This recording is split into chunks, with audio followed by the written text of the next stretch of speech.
देखेंगे, आज पढ़ेंगे। ठीक है, कुछ जो हमारा पहले चैप्टर में बचा हुआ है उसके पहले इस तरीके से देख लेंगे। एक शेप इस तरीके से आसमान पे दिखाई देता है। ठीक है, तो इसको नाम दिया गया है अंडर ऑफ कालपुरुष करके। ठीक है, कालपुरुष करके दिया गया है। अगला देखेंगे तो ये जो अभी ऊपर डायग्राम में देखे तो ग्रुप था, ग्रुप ऑफ स्टार करके कॉन्स्टलेशन जिसको नाम दिया गया है। अगला पढ़ते हैं, there are only 8 planets not 9। ठीक है, कि जो प्लेनेट का नंबर है, ठीक है, वो 8 है, 9 नहीं है। तो याद रखेंगे, the total number of planets are 8। Planets are heavenly body that revolve around the sun. ठीक है, कि प्लेनेट जो होते हैं हमारा एक भारी बॉडी होता है जो कि सन के चारों ओर चक्कर लगाते रहते हैं। Like a star they do not emit their own light. Like a star, they do not emit their own light. However, they reflect the sunlight which falls on them, and so they are as bright as a star। ठीक, कि जो star होते हैं खुद के light नहीं निकालते, self light produce नहीं करते हो, लेकिन सन के थ्रू जो लाइट आता है उसी को रिफ्लेक्ट करते हैं और ब्राइट दिखाई देते हैं हमें। अगला है, ancient astronomers already discovered mercury. Astronomers मतलब जो आसमान पे जाते हैं, discovered Mercury, Venus, Earth, Mars, Jupiter and Saturn as they were visible to the naked eyes। ठीक है, कि एस्ट्रोनॉमर्स जो होते हैं पुराने जो थे वो कुछ प्लेनेट का डिस्कवर किए थे, जैसे यहाँ पे नाम दिया गया है। ठीक है, ये हमें as they were visible to the naked eyes। ठीक है, कि वो हमें खाली आंखों से दिखाई देते हैं। Uranus, Neptune and Pluto were discovered after the discovery of the telescope. तो यूरेनस, नेपच्यून और प्लूटो जो था इसका डिस्कवर हुआ, लेकिन बाद में जब टेलीस्कोप आया, मतलब दूरदर्शी आया जो दूर की चीज़ों को देखने में यूज होता है, उसके बाद डिस्कवर्ड हुआ। In this way it is because of the sunlight that the other stars are not visible in the sky. ठीक है, कि the light of sun is very high as compare to other stars, therefore stars can not be seen but sun is seen. ठीक है, कि सन का जो light होता है बहुत ज़्यादा होता है, जिसके वजह से दूसरे जो चीज़ें होती है वो हमें दिखाई नहीं देते सन के प्रेजेंस में। ठीक है, most of the stars are so far away that it takes lakh of years for there. In this way, believed that sun has 9 planets। ठीक है, each planet revolve around the sun in a fixed orbit। Now after 76 years after its discovery, Pluto, due to some controversies, is not considered as a planet। So now there were only 8 planets। ठीक है, कि starting में Pluto को लिया गया था, लेकिन कुछ वहाँ पे विवाद चला, कंट्रोवर्सी हुआ। ठीक है, जिसके वजह से प्लूटो को प्लेनेट से हटा दिया गया। तो इस तरीके से देखेंगे हमारा प्लेनेट जो है, ठीक है, इस तरीके से दिखाई देता है। सन के बाद जो नेक्स्ट है मर्क्यूरी, विनस, अर्थ, मार्स, जुपिटर, सैटर्न, यूरेनस और ये नेपच्यून। इस तरीके से इसका सीक्वेंस है। ठीक है, तो सीक्वेंस थोड़ा याद रखेंगे। ठीक है, कि विच प्लैनेट्स प्रेजेंट नियर द सन करके। ठीक है, कि नियर के सन के जस्ट नियर में कौन सा प्लैनेट प्रेजेंट है, तो इस तरीके से हमें नाम देना है। सबसे बड़ा कौन सा है बोलेंगे तो जुपिटर आ जाएगा। ठीक है, तो इस तरीके से सबका एक अलग अलग से क्वेश्चन बनता है।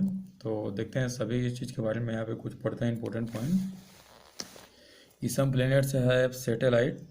ठीक है, ये कुछ प्लैनेट है जिसके ऊपर सैटेलाइट होते हैं। सैटेलाइट मतलब जो टीवी वगैरह हम लोग देखते हैं जिसके थ्रू विजिबल होता है कोई भी चीज़। Satellites are heavenly body which move around some other heavenly body. ठीक है, कि सैटेलाइट जो होता है एक बॉडी होता है, जैसे एक पिक्चर वगैरह हम देखते हैं तो क्या करता है कि जो हमारा प्लेनेट है उसके चारों ओर चक्कर लगाते रहता है। उसके बाद है, moon is the natural satellite of the earth, Jupiter, Saturn. ठीक है, moon is the natural satellite of the earth, Jupiter, Saturn are the planets which have more than one natural satellite. ठीक है, ये सब में मून जो है natural satellite है। और इसके साथ ही देखेंगे विच है मोर देन वन सैटेलाइट, कि कुछ कुछ हमारा प्लेनेट है जिसका एक से ज़्यादा सैटेलाइट है, मतलब एक से ज़्यादा ऑब्जेक्ट हैं जो उसके चारों ओर चक्कर लगाते हैं। Come let us now more about the planet. ठीक है, तो let us will discuss about some planets specific. तो यहाँ पे देखेंगे फर्स्ट वन इज मरकुरी। तो देखेंगे मरकुरी के बारे में क्या बोल रहा है, it is the nearest planet to the sun. ठीक, यहाँ पे देखेंगे सबसे स्टार्टिंग में क्या है, सन के नज़दीक में मरकुरी है। ठीक, so Mercury is the nearest planet to the sun. Usually it can not be seen due to sunlight. ठीक, अब नज़दीक में है तो सनलाइट ज़्यादा होगा, और सनलाइट अगर ज़्यादा है तो हमें दिखाई नहीं देगा। It is the hottest planet as it is near to the sun. इस सन, ठीक है, सन के नज़दीक में होने की वजह से ये सनलाइट को बहुत ज़्यादा एब्जॉर्व करता है। ठीक है, जिसकी वजह से ये हॉट होता है, गर्म होता है। Most of its properties resembles to that of the moon as its diameter and the mass. ठीक है, like the moon it also does not have any atmosphere.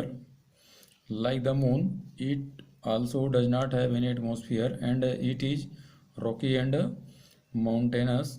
It does not have any known satellite। ठीक, mercury का कोई known satellite मतलब कोई भी satellite ज्ञात नहीं है, और इसमें किसी भी प्रकार का एटमॉस्फेयर नहीं है जैसे हमारे। ठीक है, in our earth has atmosphere. ठीक है, कि हमारे अर्थ में एटमॉस्फेयर है, लेकिन मून की मरकुरी की जब बात करेंगे तो मरकुरी में कोई भी टाइप का एटमॉस्फेयर नहीं है। ठीक है, वो रॉक से भरा हुआ है। ठीक, अगला पढ़ते हैं हम लोग विनस के बारे में। तो it is the second planet, it is the second planet from the sun in distance. ठीक है, कि डिस्टेंस के बेस पे अगर देखेंगे तो अगला हमारा प्लेनेट क्या होगा, विनस होगा।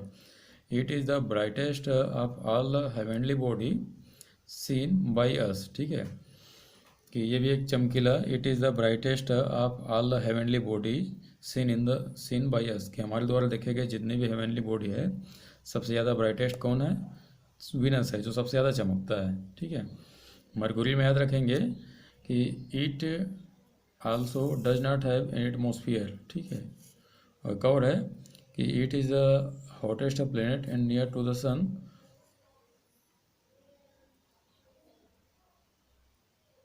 उसके बाद है mountains, it does not have any non satellite. ये भी याद रखेंगे, क्वेश्चन में आएगा कि right the name of satellite of Mercury करके, तो आंसर होना चाहिए Mercury do not have any satellite. देखेंगे यहाँ पे क्या दिया जा रहा है अगला, it can be scene us a bright star at the horizon just before sunrise and just after sunset, कि सूर्यास्त और सूर्योदय के पहले इसको देखा जा सकता है, सूर्यास्त के बाद और सूर्योदय के पहले। Even though it is not a star due to its brightness it is called morning star. ठीक है, मॉर्निंग स्टार का नाम दिया गया इसको, इसमें जो ब्राइट होता है थोड़ा ज़्यादा होता है। ठीक है, ब्राइट की वजह से इसको प्लेनेट ना बोल के स्टार जैसा दिखता है करके बोलते हैं। ठीक, इसीलिए इसको नाम दिया गया मॉर्निंग स्टार, लेकिन it is actually not a star, it is a planet. Evening star, ठीक है, इवनिंग स्टार या फिर मॉर्निंग स्टार के नाम से जाना जाता है। It's a volume is about 4/5 of that of the earth even when A diameter is nearly same. ठीक, इसका जो साइज होता है, ठीक है, लगभग ये अर्थ के कंपेयर में 4/5 होता है। मीन्स अगर पूरे अर्थ को 5 माना जाए तो उसका 4 पार्ट क्या हो जाएगा, 4 पार्ट के बराबर ये हमारा विनस हो जाएगा। और या फिर हम लोग बोल सकते हैं कि it is approximately same like earth. ठीक है, कि ये अर्थ के जैसा सेम होता है, अर्थ के सेम होता है। Venus does not have any satellite. ठीक, तो इसको भी याद रखेंगे, Venus does not have any satellite. अगला है हमारा अर्थ। तो देखेंगे साथ में डायग्राम भी दिया है। As per the distance from the sun the earth is the third position. ठीक है, earth is in third position, कि the number of earth according to position is 3, कि अर्थ का जो पोजिशन है सन से दूरी के बेस पे, तो ये तीसरे नंबर पे आता है। No other planet is known to have life, ठीक है, कि अर्थ के अलावा और किसी भी प्लेनेट में लाइफ नहीं है, जीवन नहीं है, ठीक। जैसे कि यहाँ पे हम लोग जी रहे हैं, उस तरीके से किसी और प्लेनेट में जाके हम लोग जी नहीं सकते, लाइव नहीं कर सकते। The earth revolves around the sun in 365.26 days, ठीक है। जो बोलते हैं कि जो हमारे साल में 365 दिन होते हैं, तो इसी 365 दिन में सन जो है, मीन्स अर्थ जो है, अर्थ रिवॉल्व्स अराउंड द सन, कि सन के चारों ओर हमारा अर्थ घूमता है। तो घूमने में टाइम कितना लगाता है? 365.26 डेज, ठीक, लगभग साल भर लगाता है घूमने में, इसीलिए एक साल में 365 दिन होते हैं। It takes 24 hour to rotate round its axis, ठीक, कि इस अर्थ को अपने एक्सिस, मतलब यहाँ पे अगर एक्सिस मान लिया जाए सीधा में से करके, तो ये इस तरीके से मतलब अपने आप में घूमते हैं, तो अपने आप के एक्सिस में घूमने में इसको कितना लगता है? 24 घंटा। इसीलिए 24 घंटे का एक दिन रात होता है, मीन्स 1 डे मीन्स 24 घंटा। Day and night are formed due to this rotation, इस रोटेशन के वजह से ही दिन और रात होती है। Earth is inclined on its axis due to which there are changed in season, ठीक, कि 365 दिन जो होता है उसमें देखेंगे कि सभी टाइम पे हमारा गर्मी, ठंडी, बरसात सेम नहीं होता, ठीक, कभी गर्मी ज़्यादा होती है, कभी ठंडी ज़्यादा होती है, बीच में कम ज़्यादा भी होता है। तो ये इस अर्थ का सन के चारों रोटेशन के वजह से होता है season. Earth has one natural satellite the moon, ठीक है, the moon revolves around the earth and along with the earth it revolves round the sun also, it reflects the sunlight which falls on it, thus we can see only that part of the moon which faces us, ठीक। कि अब क्या होता है कि जो sunlight आता है, तो सनलाइट के आने से अर्थ जो है लाइट को ऑब्जर्व करता है, ऑब्जर्व करने के बाद इमिट भी करता है, ठीक है, ये रिफ्लेक्ट कभी करता है लाइट को, ठीक है, जो चंद्रमा पे जाके गिरती है और चंद्रमा हमें दिखाई देती है। तो चंद्रमा का वही वाला पोर्शन दिखाई देता है जो हमारी तरफ होता है, ठीक है। तो ये था अर्थ के बारे में। अगला है हमारा Mars. Mars is the next in the position from the distance to the sun, कि सन से डिस्टेंस के बेस में पहला क्या देखे? मरकुरी, सेकंड क्या देखे? विनस, थर्ड क्या देख लिए? अर्थ, और फोर्थ है हमारा मार्स, ठीक है। तो मार्स का नंबर कौन सा हो जाएगा? 4th number. It appears red in colour, ठीक है, कि मार्स का जो कलर होता है कौन सा होता है? रेड होता है, ठीक। वहाँ पे कुछ कंपाउंड होते हैं जैसे फेरिक ऑक्साइड वगैरह होता है, तो यहाँ पे हमें उतना नहीं पढ़ना है, यहाँ पे बस ये जान गए कि रेड कलर का होता है, हो गया। So it is also known as red planet, ठीक है, due to its red colour it is also known as red planet. It can be seen mostly every day throughout the year from the earth, ठीक है। It can be seen mostly every days, तो Mars को लगभग सभी दिन देखा जा सकता है, ठीक है, out of air from the earth. It radius is a little bigger than half of radius of the earth, but its volume is 1/9 of the earth, ठीक है, कि जो मार्स अगेंस्ट होता है इसका साइज जो होता है बहुत ही छोटा होता है, मीन्स अर्थ के कंपेयर में, और इसका जो वॉल्यूम होता है 1/9 एज कम्पेयर टू अर्थ, अर्थ के कंपेयर में 1/9 होता है, मतलब छोटा ही होता है। There is no evidence of the presence of water and life on this planets, कि इस लाइफ में, ठीक है, ये क्या बोलते हैं, लाइफ और वाटर का कोई भी अभी तक एविडेंस नहीं मिला है कि यहाँ पे लाइफ या फिर वाटर वगैरह है, but atmosphere are researching about it.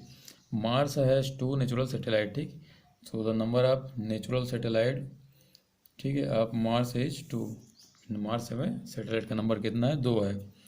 और एस्ट्रोनॉमर्स जो है जो ऊपर जाते हैं, ठीक है, जो रिसर्च करते रहते हैं, वो अभी भी इसमें अपना स्टडी कर रहे हैं।